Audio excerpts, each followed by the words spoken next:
សួស្តីអ្នកទាំងអស់គ្នាថ្ងៃនេះខ្ញុំនឹងបង្ហាញអ្នកទាំងអស់គ្នាអំពីរបៀបធ្វើ background លក្ខណៈ style teal ដែលគេបកជាភាសាអង់គ្លេសជាភាសាខ្មែរមានន័យថាក្បឿង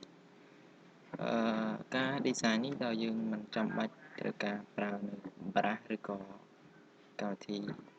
plugin ទេយើងគ្រាន់តែចូលទៅតាម menu របស់ Photoshop ដែលមានស្រាប់ជាដំបូងយើងត្រូវបើកកម្មវិធី Adobe Photoshopយើងត្រូវបង្កើតនៅ file ថ្មីមួយមកទំហំប៉ុណ្ណឹងដែរសំ background ខ្ញុំយកពណ៌ស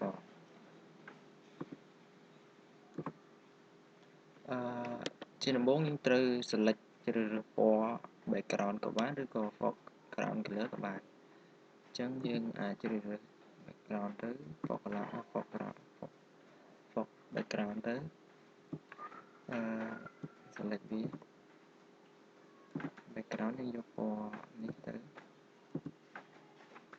នៅពេលដែលយើងប្រើពណ៌ពីរនេះយើងយកជ្រើសរើសយកតែមួយទេអញ្ចឹងយើងទៅចូលទៅ fill style and teal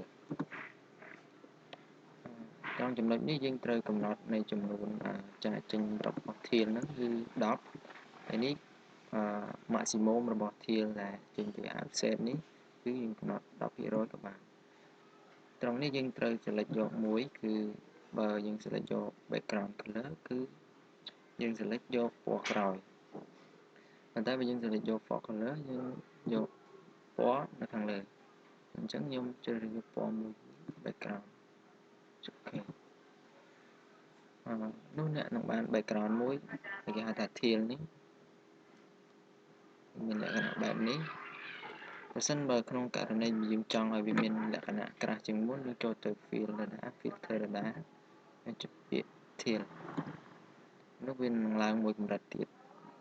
ឬក៏យើងអាចប្រើ shortcut key គឺ Ctrl F នោះរូបភាពនឹងកើនឡើងរាងក្រាស់ជាងមុនសូមអរគុណក្នុងការតាមដានវីដេអូរបស់ខ្ញុំ